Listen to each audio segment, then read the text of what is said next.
want to be a munchy boy?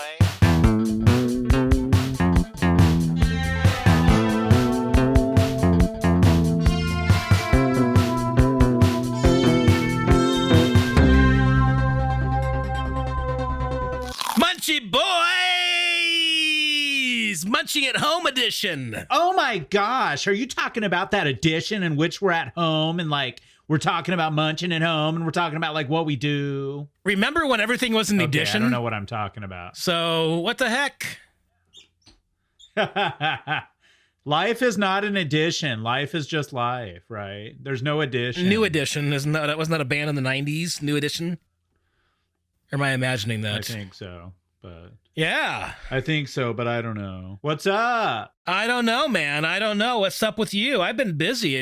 I know you've been busy too, right? I've just been shoveling like a million times and like getting exercise that way. Well, shoveling and then also working. I didn't shovel yesterday, but I had to shovel today.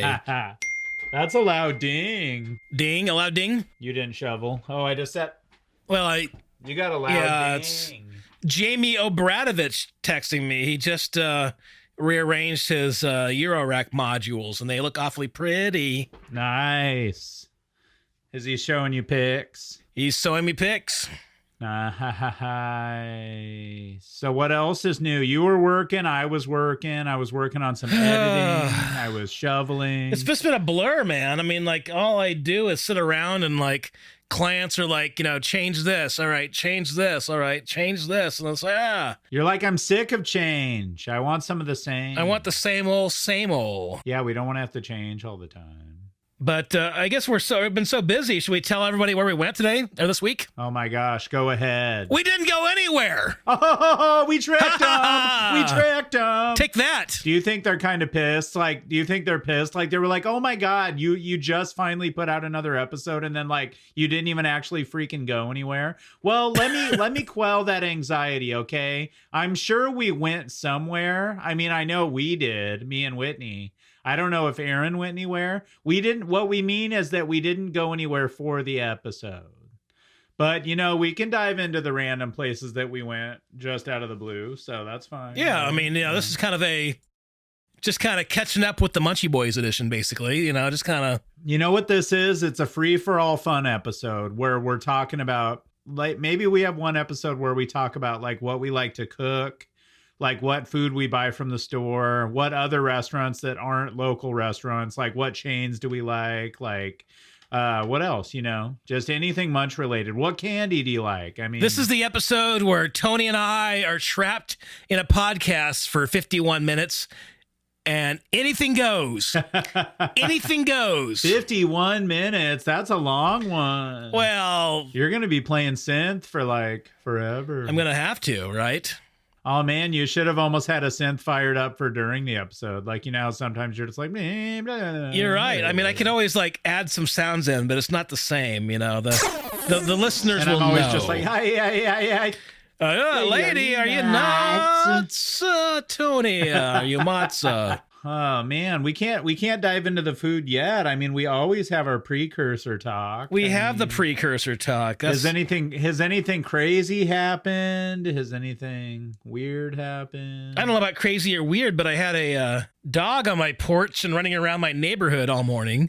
It just like ran up on your porch and we're like looking up. At first, looking at my security camera, I thought it was a fox, because I just saw like the back end of it, and I was like, oh. Well, that's quite curious. Why would I have a fox on my what is this, Foxland or something? But I went down and looked at it, and I was, I think it might have been a pit bull terrier. I'm not really sure. I'm not really a dog breed specialist. Oh my gosh. And I think it belonged to the sketchy house across the alley. I think their chain door was open, their fence, and it was a really friendly dog though, because it came out when I was like shoveling and.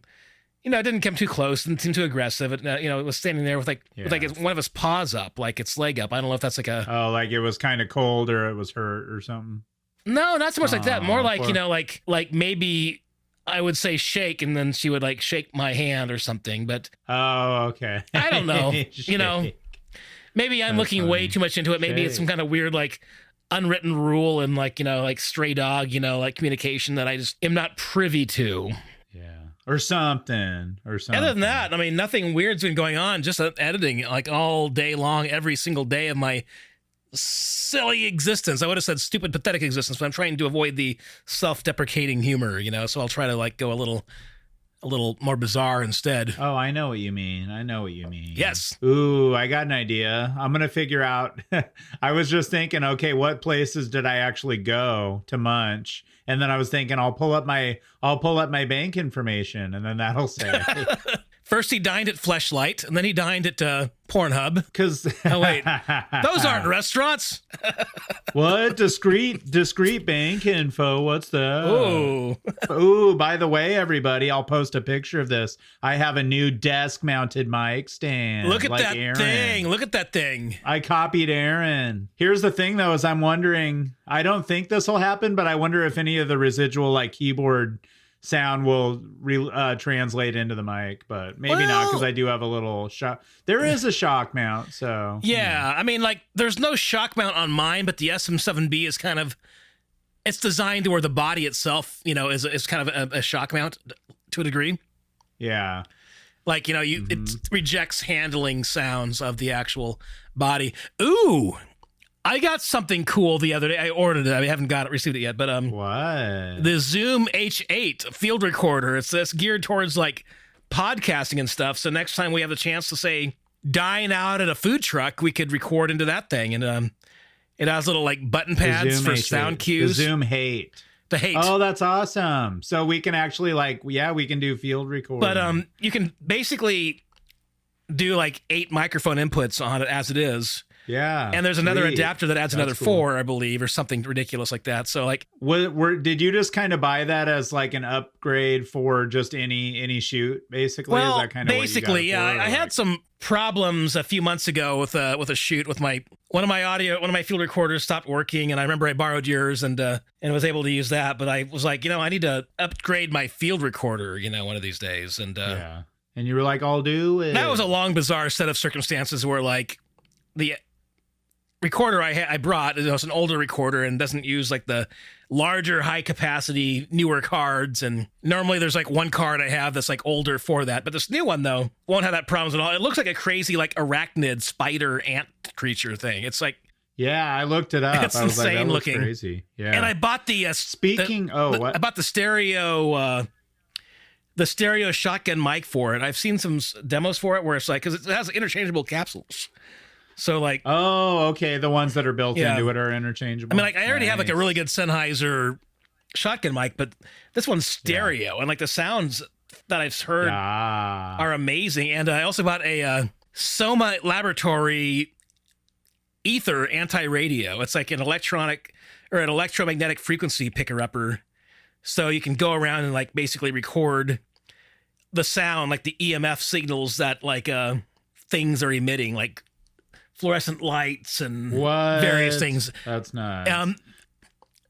This is where I would insert some of those sounds in here now. I was just going to say, speaking of Zoom, Aaron, I've been kind of looking into, so as you know, I record music. Yes. And right now I have like a kind of semi-cheapy Tascam like 16 channel interface. Mm-hmm.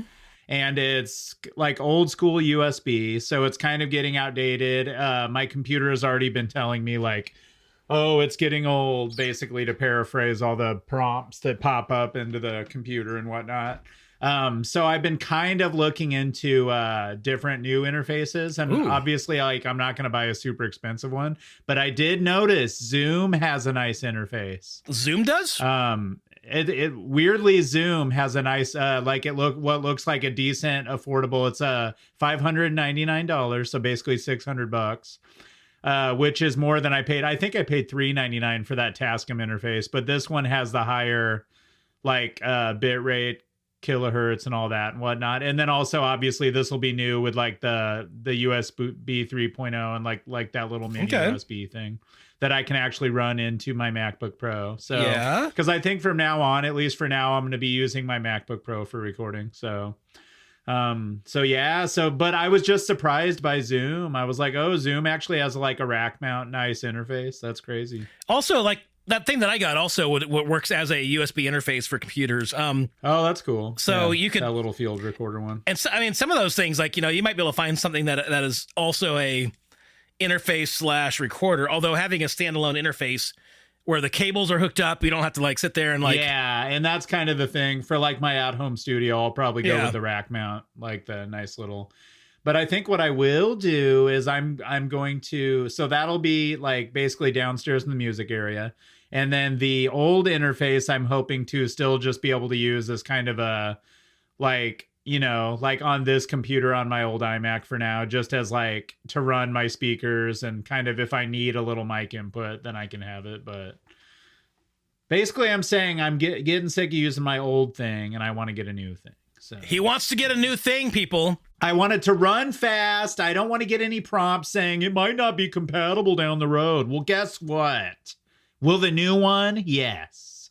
I'm all about getting new things. I'm also about like overusing stupid things that I should have replaced years ago. Like my Tascam DR60 was missing the back battery panel. That sucks so much. Speaking of that, that's what I'm using, the Tascam DR60D for recording this. They're great. Just don't lose the back battery cap. I roll it. I have it sitting right here. I roll the show. I pop that SD out and I send the file. Mike Pre, it's completely over spec for what I'm using it for. It's hilarious. I mean, that's why he sounds so much better than me, folks. Well, I mean, I'm using, my Tascam preamp, That and listen to this voice. You might have heard me in door and window commercials. I won't say which company. And, anyways. Anyway, we're boring the audience. I think we don't even have an audience anymore. Right. So now we can dive into what we would really just be talking about by ourselves. Just to make things exciting, in case they skipped all of the boring talk, should we go into some really exciting story that's obviously fake so that maybe they'll like skip ahead and they'll like think that they're into something like really interesting? Yes. All right. So I was running down the alley, right? And I was like shooting at these bad guys that were chasing me. And then they sent their dogs after me. And the dogs were, well, you were there, Tony. What happened next? Well, it was insane because they sent the dogs after you, but of course you didn't want to hurt the dog because you're not a psycho. I just wanted to shoot. So what you did was you kind of quelled the dog's nerves. Yes. Like they came up to bite you, but you had this little power, like this little calming effect. And the dog actually kind of just sat down calmly by you. You still had the gun, so you were still chasing them. And you went in and, you shot him. Yeah, basically I did that Velociraptor thing where I put my hand out and I'm like, whoa, hold it, Blue. And then the dogs were kind of holding their ground. And then like I shot the bad guys. Don't you love how we always make it dark? Like we always have to take it to a dark place. I gave them their vaccinations, shots. You gave them a shot. The rubella inoculation. The first one. They're responsible for finding their second one. So now those bad guys aren't going to get rubella anytime soon. That's what I did. Okay, obviously that didn't. None of that happened. But now we're exciting again, right? Happen. Now it's not just a bunch of boring guys talking about microphones and audio interfaces and crap.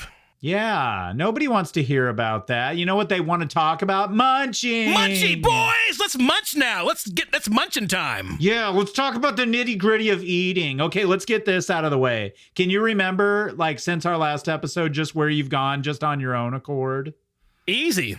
Yeah. Because I haven't gone anywhere. There's only 2 days that Oh my gosh, you haven't gotten any takeout? There's only 2 days that I actually got takeout, and I think that was just because, like, I was editing all day or I was on the way home and I just didn't feel like, reheating, like. So what was it? Was it a tasty pizza? Was it? No, but was it something weird? I drove by Tasty Pizza the other day and I was like, man, Tasty Pizza. Remember when I used to eat Tasty Pizza like 2 or 3 times a week? Yeah. Yeah. Before I got an Instant Pot and basically like would never stop talking about my Instant Pot. I'm proud of you. You've been cooking nonstop. But let's see. Where did I go? I stopped by, Juvenitos, the Abelardos, or one of the, I guess it was the I don't know, Abelardo. It was Abelardos. Did you get a big ass burrito?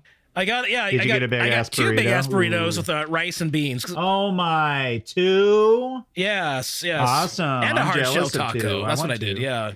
Ooh, you went all out. Because prior to that, I had went through this like crazy phase where I was made a big batch of taco meat and was making tacos, and I was air frying tortillas that I got from like a Mexican grocery store. And that sounds great. Like fresh tortillas. Oh, like the corn shell or flour? Flour, but actually like putting them in the air fryer to actually fry them. And To puff them up like almost at a restaurant. Put a little oil on them in air fry. Oh, and they're so good if you do that, Tony. Oh my gosh. That sounds lovely. So you went through the Mexican place. Any other? Yeah. Have you gone anywhere else for takeout or no? I always get I lose track of like which ones like are Abelardo's and which ones are Alvalardo's. I think it was the Abelardo's one. On like 30 I don't know because I never go there, although I should. I haven't gone there in a long time. And then I had to go through like Don and Millie's one day. I was like, Ooh, I just need to get a burger. What's your go-to? The Double Don. The Double Don. The Double Don. Without mayo. And then lemonade, no ice. He doesn't want mayo. He doesn't want that. No. Leave it off. And sometimes I'll say like no mayo or no lettuce and no mayo or no lettuce, no tomato, no mayo. And then they'll say make it plain. I'll be like, well, no, because if you say make it plain, they don't include the onion ring. It's like you're like, I told you exactly what I didn't want on it. God, I've had that happen before. It's like, well, I'll just make it plain. It's like, okay, and then like I don't get my onion ring. Are you ready for all the places? And there might even be more, but all the places I've been since our episode. Where have you been? I've had just. I'm going to list them off first, and then I'll get into a little detail. Okay. I've had Jersey Mike's. Ooh. Bangkok Kitchen Thai Cuisine. Yum. Bonefish Grill. Oh. And that one sounds elaborate, but I'll explain why. That's still a thing? I'm trying to think of, it's still a takeout. Yep. And then did I literally forget what else? Was that it? I'm trying to think. Hold on. I'm logging in. I need to see my bank statement. Isn't that funny that this is how I like retrace my steps? I feel like I'm the FBI against myself. Just like, okay, where did I go? Yeah, so there was the Bangkok. There was the, let's see. Oh my gosh, how could I forget? Lollibella. Oh, you went to Lollibella? Yeah. And are you ready for this? Oh, no. And here's what the crazy thing is. So we have yet to do Bangkok and Lollibella. We have, but it's because, but I will say, I actually want to do Bangkok soon because did I tell you about this? I've been trying to go there like once a week because I went in there and I've been going there for years. But the guy, he seemed all kind of down, and I was like, "How's it going?" And he was like, "Not too good." Like he was saying that they've been super slow. Yeah. And I'm kind of bummed because even though I like I say, I always love Salween, but I swear like once Salween opened, it kind of just like took over the Thai market. And it just makes me kind of bummed because I wish more people would go down to Bangkok. Because right now during COVID, like most of their business was downtown, like lunchtime. Yeah. From all the workers in the buildings, and then they say basically lunch is completely dead now. So. Oh, and you're right because like kind of a bummer. I know that once Salween was a thing. I mean, it's like right up the street from my house. It's super convenient. I don't have to like worry about parking or plugging a meter and. Yeah. But the problem with Salween is remember how good and cheap it was at first, and then like suddenly it got really, really popular, and they raised the price. Which is great. I mean, it's still Salween, and I'll still like not shoot somebody, but I mean, I will still like go out of my way to get Salween. This is the you shooting people episode. Yeah, let's yeah. Yeah. So Bangkok was lovely.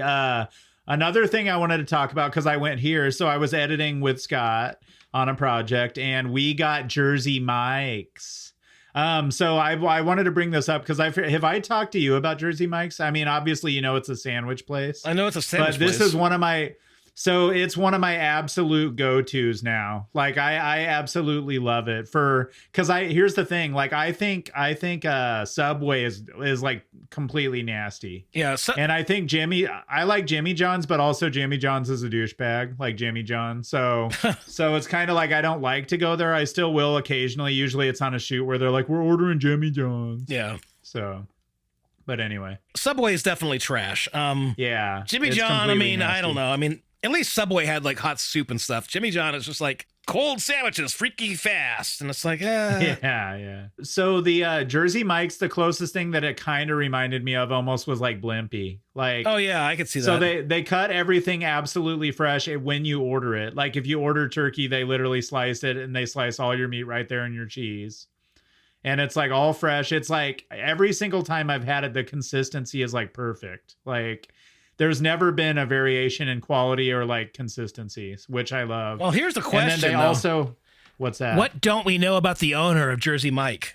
I know exactly. But we've talked about this where like if you boycott anything with a douchebag owner, Yeah. you really couldn't do that because basically if you looked at everything you consumed or used, like everybody's a douchebag. Because whether you're Jimmy John or you're like Papa John or you're Papa Murphy or whatever like that, you know, there's a moment where you cease to be a human being and you're just like this iconic figure that like represents, you know, this company and your billions of dollars. And it's like, yeah, I can see why so many of these people are into big game hunting. I would too if I were like, you know, I mean, I wouldn't, but I mean, I would too if I, you know, were like some ultra crazy billionaire company owner whose name was on things and commercials ran all day long. It's like, why not? Why not go and shoot the last endangered rhino? You know, it's like.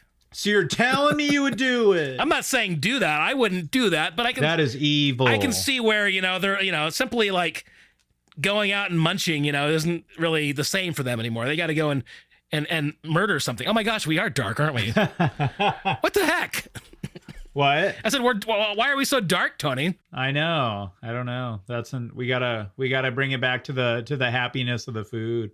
Sometimes I call it happy. Our happy place. All right, go back to our happy place. Oh, so yeah, so Jersey Mike's is an absolute, and this is part of the reason I wanted to do this episode. And I don't mean just Jersey Mike's. I just mean like we talk about like, you know, restaurants locally owned and stuff like that, but like we're so much more munchy wise than that, you know.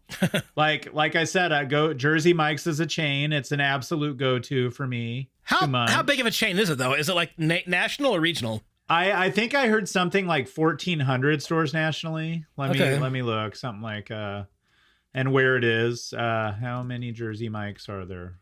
Yeah, okay. 1,592.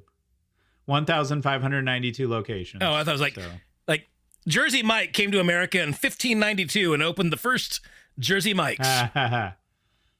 At age 14, Peter Cancrow, appointment in Jersey, took a part-time job at Mike's Submarines. Something. Wait, are you telling me the owner isn't even Mike? Yeah, what the heck? Oh, that's so funny. What the heck? Yeah, he's the owner and CEO. So Peter Cancrow is actually Jersey Mike. Okay, and what kind of, is he a good person? Does he hunt big game for sport? Oh, where's the what do they call it? Like if you looked at like a Wikipedia, it would say wouldn't it say controversy? It would probably, yeah. Let's see. I'm just gonna, you know how you can always search what you look for? I'm gonna put Peter Cancrow controversy.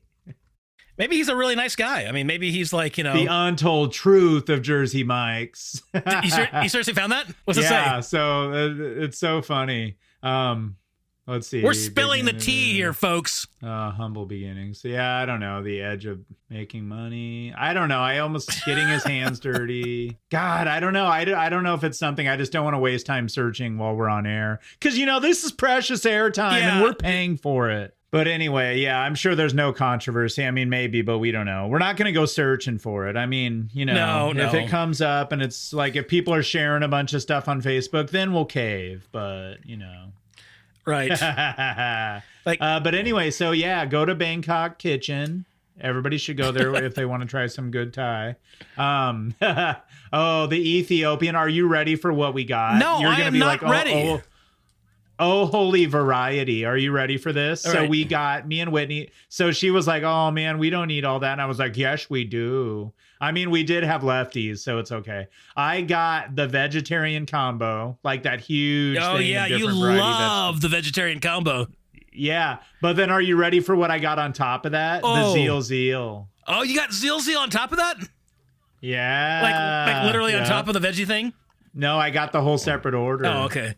Zeal, Lalibela, Omaha. Let's see. I gotta tell people what this is. Oh my gosh, it's I want to find it and read the exact description. You entertain the folks while this loads. All right. Well, while you're looking for that, I will discuss. Dang it! What, you find it? A special treat of stir-fried beef strips, onion, and peppers. What? Onions and peppers. And it comes on injera. Oh man, literally that meal. That's one of those meals where if I'm not full, I could literally I want that. Like right now, I would literally get down on that. But I can't. You want to know why? Oh. This is almost like an anti-Munchie Boy thing. I'm intermittent fasting right now. Oh, are you? So I'm back on my kick of losing weight. So listen to this. I only can eat in an 8-hour window. Wow. But it's actually not even that hard, because what we do is like usually eat lunch at 11 or 12, and then you basically just go up from that. So either 11 to 7 or 12 to 8. Well, how about that? And then you cannot eat. And the reason it works is because essentially, like, they say it's all like metabolic and all this weird shit. But honestly, to me, the reason it helps me is because I usually eat all night. Like, I'll eat dinner and then I'll be like, what do I want now? Oh, now I want like chocolate. Oh, now I want like a second dinner. So honestly, that's the way it helps me, is that it just helps me cut down. So, yeah. Anyway. Basically, I can only eat within an 8-hour window or a 16-hour window. Never mind. It's a 24-hour window, basically. It's a big window. Basically, you're saying you wake up at 4 a.m. and jam like a little half leftover burrito in your mouth. I made spaghetti today. I was like, you know what? It's freezing out. I don't want to leave the house any more than I have to. Ooh, you made spaghetti in the Instant like a Pot? giant, like 6 quarts of spaghetti, like oh my god, enough to feed like a small village. So you made your big spaghetti. So explain exactly like what you bought and how you make that, and like how you like. This is probably like the second or third time that I've made spaghetti in the Instant Pot. I mean, it's a pretty basic, easy, like essential thing that you can make in an Instant Pot, because you can, in my case, you brown the hamburger, and then you put onions in it, and you saute the onions and the hamburger, and then you put some fresh, press a couple cloves of garlic, and you put it in there, and then I also like double up and throw in like garlic salt, onion powder, and nice. Italian seasonings. That sounds so good. And this time, do you have a special sauce that you like? Normally, no? I try doing like the marinara or the ragu or whatever completely from scratch. Yeah.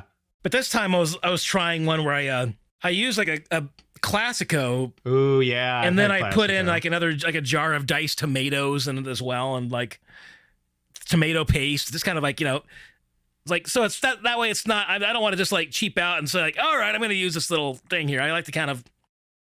Oh, so you actually doctored it up and made it a little more like.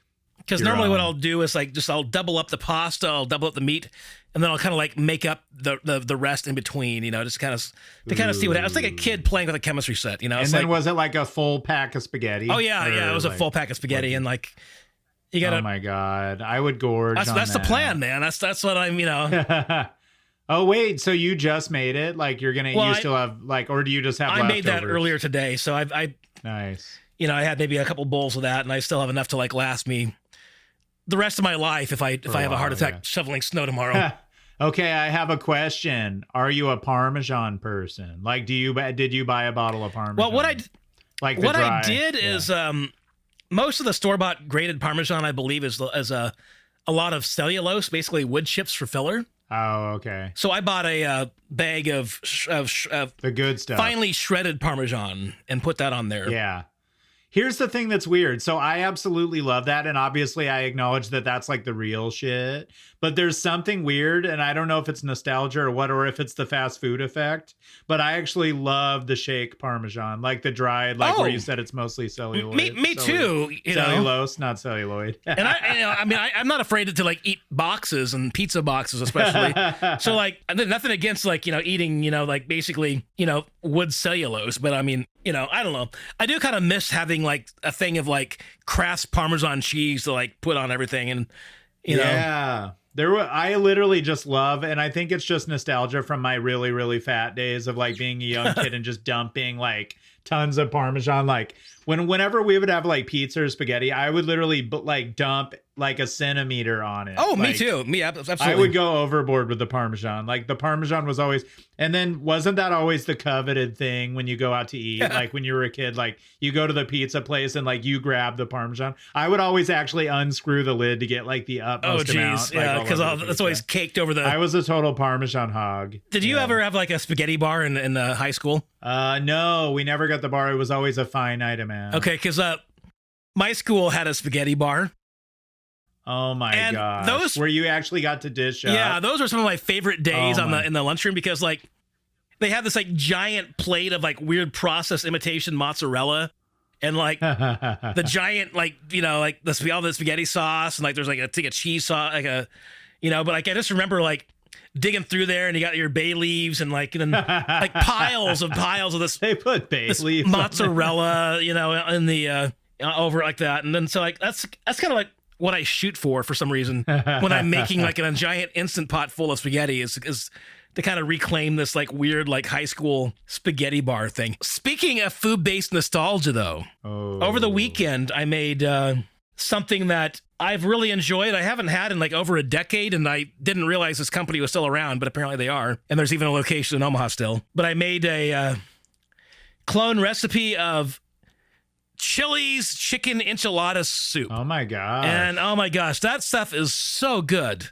And apparently, was it a good clone? Because it's it's Todd Wilbur. He does like the Top Secret Recipes books. Yeah, he's got a really good clone recipe like that. And I remember like many years ago, I bought the book with the recipe in it, and my mom would make the soup, and then she would make the chicken-based soup for half the family, and then like the vegetarian or meatless soup for my sister. The base is using this Mesa Harina, like this kind of a Mexican corn flour, which is this really awesome stuff, and it kind of makes it taste like a tamale. It's like what they use for tamales and tortillas. Oh, nice. That would so be you good. you put like a lot of that in there. So and like between that and like the like a brick of Velveeta, you can't really make it in the Instant Pot and use the Instant Pot feature. Like I kept trying to use the pressure cook feature, but like it would the bottom of the pan would burn before it could actually reach pressure. Oh shit. But you could also it had like you just kind of couldn't do what you needed to do. Well, I couldn't make it. I wanted to like take this recipe and then basically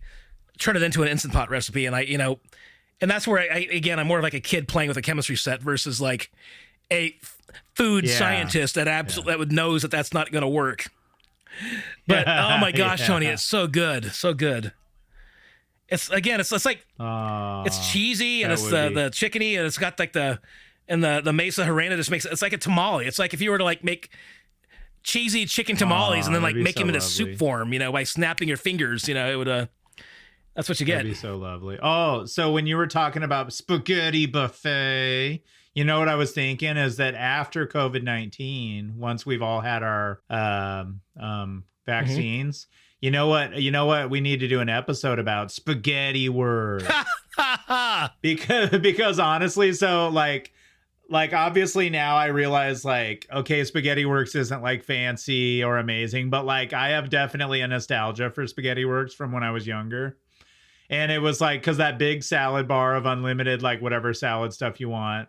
And then also with the Parmesan, and then the endless pasta bowls. Yeah. Oh yeah. I could totally go for some Spaghetti Works. And what I always get is I'll always get regular spaghetti with half spicy marinara and then half beer cheese. And then I'll get like a spicy Italian sausage. Oh yeah. The beer cheese is but pretty it's good. Just so freaking good. And then usually I'll get like 2 plates if I'm being a real pig. And those like what is it like the cheese bread? That's good too. Yeah, the beer cheese is so freaking good. And I love the salad bar where you can put. Oh, that was the other thing I would splurge on is Bacos. Because in the salad bar I would literally just dump Bacos all over my salad. Oh, I should get some Bacos. Like baking with Bacos. That sounds like fun, right? Yeah. But yeah, we should do that once we can go again, because takeout just wouldn't translate. Yeah. So we still got to do Bangkok. We got to do. What other one were we talking about? Spaghetti Works? I don't know. Oh yeah, so let's get into more details about our own cooking and munching and stuff like that. So if you looked at your entire day, what do you have weird habits of timing of eating and stuff, or like do you eat breakfast? Like what is your day layout look? Well, like if it's weird, just say what it is, even if it's weird. I don't I don't really have any like set schedule. My thing is basically being available for clients, whenever I, need it. So basically just kind of like, yeah, if there's not like an immediate like edit or change that has to be made, go down, make some coffee, maybe have some yogurt. What's fun is like buy this like, these large containers of like, full fat Greek yogurt to make my chicken tikka masala. And then like when I'm out of chicken and other stuff to make tikka masala, I just basically throw local honey, into this big thing of the Greek yogurt and have like honey yogurt. So I did that. Oh my God. Maybe yesterday. That was really good. So basically, I don't know. Honey and Greek I've been doing yogurt. a lot of like plumbing too. My boiler kind of started acting up, and it kept going over pressure, and like the pressure relief valve kept like shooting out all the water, and like, you know, and then like, oh my God.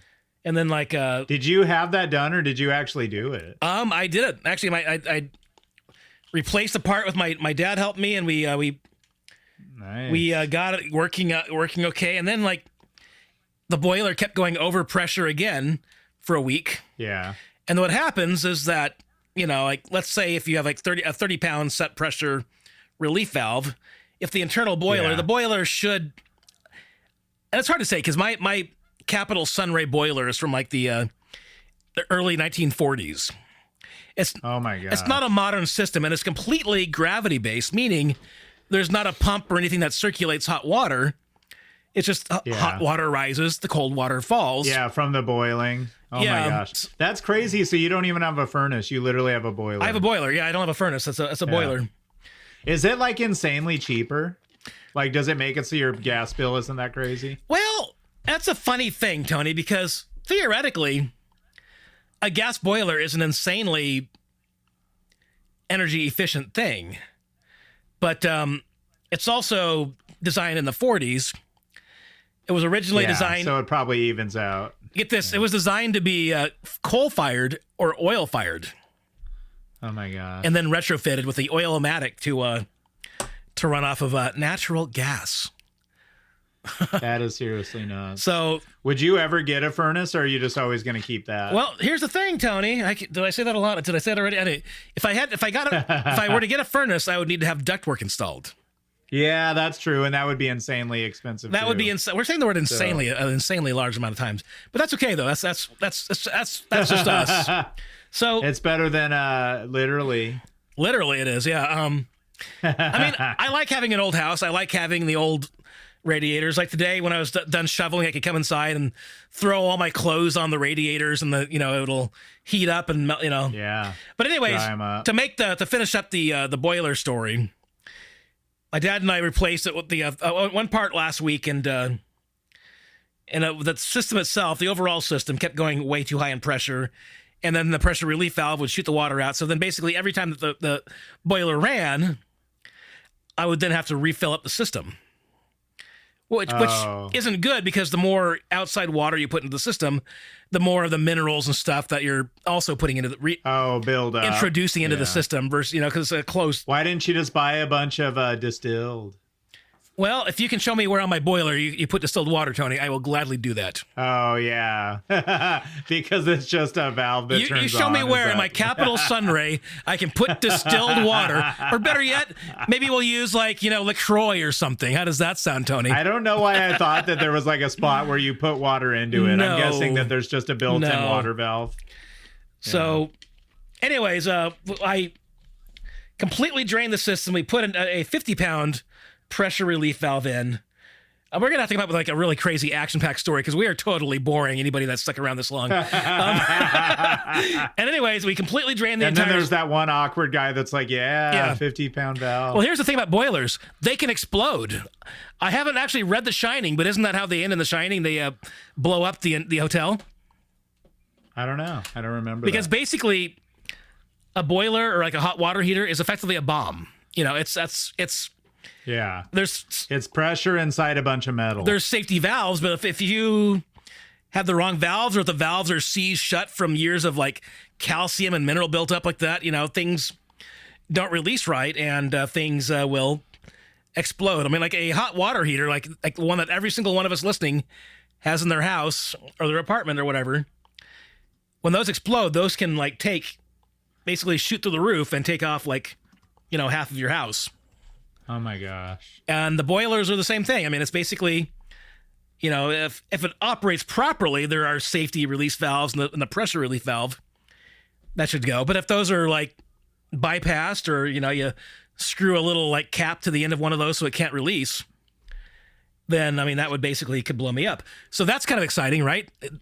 Were you all scared when you were working on it? Like, holy shit, this might blow. No, I'm not scared. No. Because, I'm approaching it with as much research. And also, this is great. I won't say his name, but the old boiler guy from KTV that I used to work with, we used to talk about boilers all the time. I would just, one of my favorite things to do when I worked in TV news was ignoring like all of my like actual duties and responsibility and talking to the boiler guy. And, and we came up with characters like the Adventures of Boiler Man, he being the Boiler Man. So I would talk about boiler stuff with him. So I reached out through his wife and talked to him a little bit and was kind of like bounced some ideas off of him. Like, this is what my boiler's doing. And he's like, well, you gotta do this. And then I would kind of like basically ignore his advice when and go off the, kind of like when I'm cooking. I'm just kind of like, I'll take the recipe and then I'll like do my own research and then I'll be like, okay, now that I kind of have a better idea of how the system works, this is what I'm going to do. And the first time it didn't work. So then I basically followed his advice, and somewhere between following his advice and fully draining my system, including the expansion tank, which looks like a giant canister anyways, now it's regulating pressure. This is maybe I'll cut all this, because this is so basically, to make a long story short, it ended up working. Yeah, it's working now. I've got heat. I don't have to like walk downstairs 3 times a day and refill my system because. Good thing you noticed. Oh, because it was draining. It was like it was blowing out of the thing. Like it was like. Well. Yeah. Yeah, but like when a hydronic system is low, the radiators rattle a lot more and make noises like that, and the cycles weren't on as much, and it wasn't as hot, and it was like, that's odd. There's really should be a lot more hotter down here, or it shouldn't be making a sound. So then now that it's fixed, is it like, are they quieter and it's like super nice and hot? Yes, all of that. Ooh, that's awesome. Well, that's been Boiler Stories by the Munchie Boys. Right. And you could set a burrito on it to get it hot. I could warm. I had to bring it back to food. I could warm up my burrito on my radiators. Okay, tell me the truth. Have you ever put food on a radiator to kind of warm it up? Food, no. In your house. Butter, maybe. Butter. That's awesome. I don't. Is butter food? That's yeah. It's a food stuff. Yeah, I mean, if you had like your butter in the fridge and you needed to warm it up, that would do that. Yeah. Okay, I have another, like we're running out of time here for this episode, but we'll do another part. We can do a part 2 of this type of thing. Maybe we'll occasionally do these.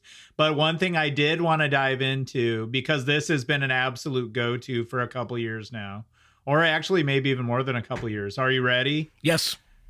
Trader Joe's frozen Indian. Frozen Indian? Yeah, like frozen Indian food. Do you go to Trader Joe's at all? No, I don't. Should I? Okay, if you go, you still use a microwave too, I'm guessing too, right? Yes. Could you technically get a frozen food and like plop it out of the plastic into your pressure or into your Instant Pot? Absolutely. Yeah. Oh, then that might be something you could do. So it's these meals that are literally like $2.99, $3.99, and it's like frozen dinners. But having experience of going to authentic, like some of the best Indian places, like the Trader Joe's Indian is seriously really good. Like the frozen meals, like so I was going to look at some of the ones we get. We get chana masala, we get palak paneer, which is like that cheese and the spinach. And then a new one we've been getting is vegetable biryani. Ooh. With vegetable dumplings. Oh, that might be good in the air fryer because there's like little fried dumpling things. Okay. But yeah, so, and then, palak paneer is the spinach one. And then there's just a bunch of options and there's a bunch of different chicken ones. You should actually, here's the thing, you got to try it. So that maybe that'll be a new branch out for you. You know what? I mean, they're so damn good. Sounds like something. I need more stuff that I can just kind of keep around in the freezer and then just like break out and on days like today where we're snowed in or something, and just and it's seriously beyond words good. Like it's so me and Whitney make this, and here's the thing though, we take time to cook it in the oven. So I'll literally open those 3 different dishes, and sometimes we'll make basmati rice, like all this, because we have a bunch of dry basmati rice. So I'll make that with it, and then just have all that together. And it literally is the exact same, like I shouldn't say quality level, but it's on par with like restaurants. Yeah. Like it. Whenever we make that in the oven, it's seriously so freaking good that we're both like, how is this so fucking good? Okay, well now we make that on a regular basis, like once a week, I would say. Like we honestly make the Trader Joe's Indian all the time because it's super easy. Like just throw it in the oven. I need to try this now. I mean, let me know let me know next time you're going to Trader Joe's. Maybe I'll like stop in and join you for a few minutes and like Yeah, we should both just go there. You can point out like the stuff that I should get. Oh my god, yeah, we should just meet there or just go and then like get and I'll give you some introductions. Ooh, we could do a Trader Joe's episode where we just talk about after you try stuff and then we could talk about it. That'd be awesome. I'm game. Yeah, that'd be awesome. But yeah, it's crazy though. Like, so they're like $2.99 or $3.99 each, and if you add up even all, say you have 3 of those things, that's like $3.69 or like $10. So like $9 or $10, and that's the equivalent of like if you paid for that at the restaurant, the equivalent of that, it would seriously be like 20 or 30 something. Yeah. So I don't know. I mean, you usually do get more when you go to a restaurant, but if you make your own cheap like rice, like basmati rice, and then have all that stuff added, so I got the rice thing down in the Instant Pot though. You basically see cup of rice, clean it, and scrub off the starch proteins, throw it in the Instant Pot with a cup of water, and basically pressurize it and let it do its thing, man. Is rice a go-to for you now since it's so easy? Like, do you ever just make a ton of rice and just have it? No, I only really make the rice when I'm making like an Indian food or like a Chinese based type meal for that would require rice. However, I did notice on my Parmesan, as I was putting shredded Parmesan onto my my spaghetti today, there's a recipe for like creamy Parmesan rice. Ooh. And it's like the Hy-Vee brand. That'd be lovely. It's like Hy-Vee brand shredded Parmesan. So like all the ingredients are like the Hy-Vee versions of things. Like yeah. Use Hy-Vee chicken stock, 2.5 cups. Use Hy-Vee finely shredded Parmesan cheese. Isn't it funny? It's like, stop trying to push your brand. Just give us the recipe. Yeah. It's like, just give me the recipe, dang it. Make with the recipe. So, I had a question about the Instant Pot. So if you made Velveeta mac and cheese, is it literally a thing where you could just squeeze the cheese pack into it, put the noodles in, and then put water and it would just do it? Like, or how do you, or would you go, would you make the noodles first? Oh, you would do it all at once. Yeah. All at once. Dump it all in. And I haven't made Velveeta mac and cheese. I have made like basically elbow macaroni and like cheese, but making it with like, packages of shredded cheese and making it like a big, casserole, thick cheesiness like that. Although I do miss just the overall like cheese sauciness of like, that, not crappy, but what's that? What's a good word for that kind of like a Kraft mac and cheese? Like, yes, yeah. I love that. The gritty cheese. Yeah. Like it's almost like a grittiness to that dry cheese. Yeah. I like that. Oh my god. So basically, that's the thing is like I literally have a love for that. Yeah. With the Kraft mac and cheese, here's how you would do it in the Instant Pot, right? First, you gotta make sure there's nothing that's gonna burn at the bottom to get this burn notice, which I just discovered with my Chili's chicken enchilada soup. So maybe like some butter and milk or something on the bottom. Yeah, you can put the butter and milk. And is there water or is it just the milk? So you would obviously use water normally to boil noodles, but that's what I was going to ask you. Do you have to know the exact measurement of water then? Like, it's usually pretty lenient as far as like, what you actually were to use. So, I mean, you wouldn't want to like put like 5 gallons of water if the recipe calls for 2 cups, but. Well, because that's the thing is normally it says like, boil noodles and then get them off and then you strain them. But since you're using the Instant Pot, it's almost like you have to know like, 3 cups of water or 2 cups of water. Or in that point, you wouldn't want to strain it. But so that's a good point there. And if you're using milk, there might be enough just in the milk for it to reach pressure. But then again, I don't know. You know what? This sounds like an experiment that I need to try. Well, so like if you make spaghetti noodles, how do you do that with do you strain water out or is it just like the right amount of water that infuses into the noodles and then it's done? Like, how does that work? Right amount of water infuses into the noodles. Oh yeah. And then like, how do you look up those amounts? Do they usually have like does the Instant Pot say like per 1 pack of spaghetti, it's 2 cups of water or like whatever. Like, the Instant Pot doesn't say that because it's just an appliance. But there's like a massive community with like recipes and all sorts of ideas and stuff. Cool. That's cool. And those ideas are totally, so usually what I do is like I'll find a recipe that has like 5 stars, and then I'll kind of like say, okay, so I get then I'll look at like, other recipes and they'll say like, okay, I kind of get where they're going. Now this is what I want to do. Yeah. Like this. Yeah, like you can start getting like a base knowledge of like how much stuff takes and like how much water to put in things and stuff like that. Like this recipe calls for cocoa. I don't have any cocoa or brown sugar, so I won't use this one, or I'll use more of like substitute something. I'll use more on the ginger side or whatever, like that. You know, kind of getting a better idea of what those. But yeah, you could definitely basically throw all that stuff in for like a mac and cheese, and it'll all make it all in one pot, and and come out. Ooh, Speaking of making stuff in one pot and having it all come out, should we talk about a vintage synthesizer? What are we talking synth-wise today? I'm going to take it all the way back to 1984. The Roland MKS 80 Super Jupiter. Oh my. This thing, are you freaking kidding me? Is basically like one of the pinnacles of 80s analog synth technology. Some would say it's a Jupiter 8 in a rack module. Some say it's more of a Jupiter 6, but with 8 voices in a rack module, but without. Did you say the MKS 80? Yes. Oh my gosh, I'm looking at that big old like turquoise and black box. The Super Jupiter. So you're wondering, Tony, where have I heard a Super Jupiter? I don't know. Well, how about the bass line for Madonna's Into the Groove, or La Isla Bonita, or Open Your Heart, or Who's That Girl? That dun dun dun dun dun. Nice. That is MKS 80. It's just the most 80s sounding thing you'll ever hear, and it's like Vince Clarke used it. Tons of like basically Pet Shop Boys. Anybody in the 80s used it. Yes. Aphex Twin even actually. Yes. And that's not even 80s. Yeah. Nine Inch Nails actually used it very early on, and like Trent Reznor has said in interviews, it's like, yeah, I could use the MKS 80, but then everything's going to sound like the 80s. So I Hans Zimmer, John Carpenter. Yes, John Carpenter. We love John Carpenter. Yeah. So okay, so should we do it? Are you going to play it? I'm going to play it, man. Here's some Roland MKS 80 Super Jupiter. And you can munch for sustenation. Get into the munch, breakfast, dinner, or lunch. Munchy boys gotta eat, yeah. Munching can be such a revolution. Synthesizer, such a sweet sensation. I'm tired of munching all by myself. Tonight I wanna munch with someone else.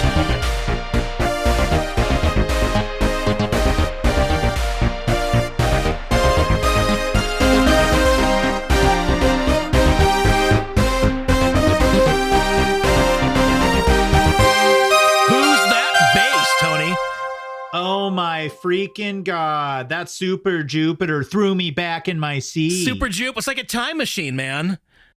I know. It reminded me of, all those old tunes, all those old tones. It's kind of fun to party like it's 1984. And we hoped you loved it. And if you didn't, tough. Yeah. You'll have to tune in next time for more talk about boilers. Oh, speaking of boilers, Tony, guess what I did on my chicken enchilada soup? Oh, what? I took some tortillas, covered them in oil, like olive oil. I put them in the air fryer and then cut them into strips and actually put like fresh air fried tortilla strips on my soup. Oh my gosh, that sounds so good. So good. Oh my gosh, so good. Ooh, one thing you can do, one little food trick for everybody out there and Aaron. Oil your little tortillas, or do this first, but if you have a pizza cutter, just go do like those lines of the strips really fast. Yeah. And make thin strips. Yeah.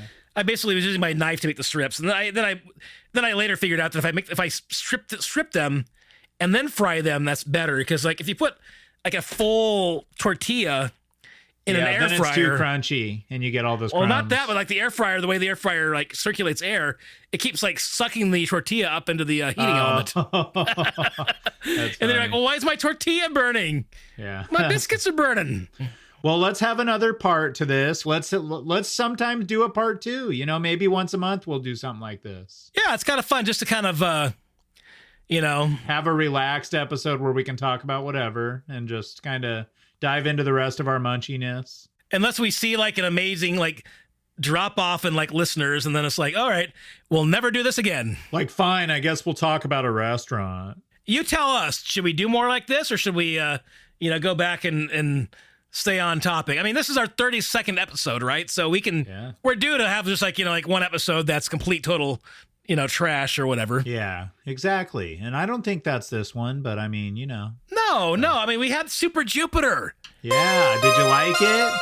I broke out my Roland Super Jupiter for you people. And this is not enough for you? And now they're kind of thinking, I thought this was over. Yeah, you know what? It is over. I will munch you later.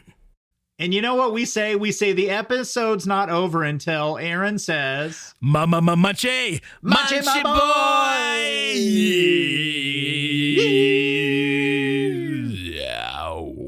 Chomp. I love when you say the chomp.